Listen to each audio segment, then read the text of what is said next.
ভাপা পিঠার কলস, তারপরে এই যে বিস্কিটের কোটা মোটা সব নিয়েছি। প্রথমে এই বীজগুলা লাগাবো, এটা সিমের বীজ। এই বৃষ্টি ভেজা বিকালে বন্ধুরা কেমন হলো জানাবেন। আমি সেই ঘরের মধ্যে বসে থেকে কাজ করছি। আসসালামু আলাইকুম বন্ধুরা, কে কেমন আছেন? রাজশাহীতে প্রচুর বৃষ্টি হচ্ছে। এই বৃষ্টির মধ্যে এই সুযোগটা আমি নিব ইনশাল্লাহ। দরকার সেলে বীজ আমি এখনই লাগিয়ে ফেলবো। আসেন দেখি। বৃষ্টি বৃষ্টি ভেজা ছাদে কাজ করতে এসে একদম বিপাকে আমি। তো আসেন আপনাদেরকে দেখাই আমি কি কি বীজের ব্যবস্থা করেছি। ডুগলি, ডাগলি, দইয়ের ভাঁড়, ভাপা পিঠার কলস, তারপরে এই যে বিস্কিটের কোটা মোটা সব নিয়েছি। বীজ নিয়েছি, এই যে বিভিন্ন দিকে বীজ। এগুলো এখন আমি আস্তে আস্তে করে এগুলোর ভিতরে লাগিয়ে দিব।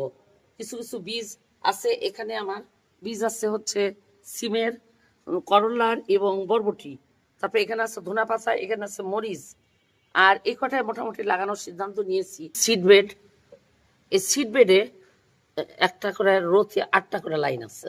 তো আমি প্রথমে এই বীজগুলা লাগাবো। এটা সিমের বীজ।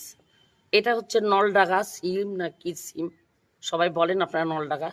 এইভাবে বসাই দিলাম। এইভাবে কয়েকটা নলডাগা সিমের বিচি বসিয়ে দিব 2 রোতে। 8 ঘন্টা ওভারনাইট ভিজিয়ে রেখেছিলাম এগুলো আমি।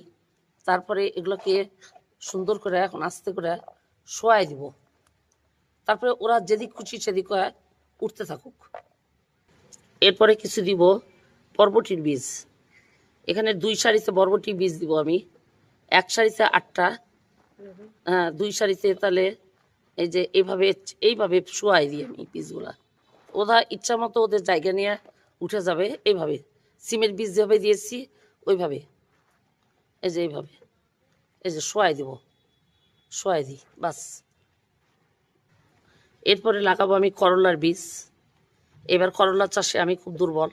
সবাই করলা করেছেন কিন্তু আমি কিছু করতে পারিনি। আমি করলার বরবটিতে এবার একেবারে মানে খালি হাত আমার। মরিচের বীজ, এটা 12 মাসি লম্বা লম্বা মরিচগুলা, মরিচের বীজ দিয়ে দিলাম। ধনিয়া, এগুলা ইন্ডিয়ান ধনা বীজ। কি হয় দেখা যাক। মানে বীজ লাগানোর পরে আমি এগুলোর মধ্যে একটু করে দিয়ে দিলাম। এই মাটিগুলোর মধ্যে ফাঙ্গাসাইডও দেওয়া আছে, যাতে করে এগুলো বীজের মাটিগুলা ফাঙ্গাসের সৃষ্টি না হয় এবং এগুলো যেন ভালো থাকে।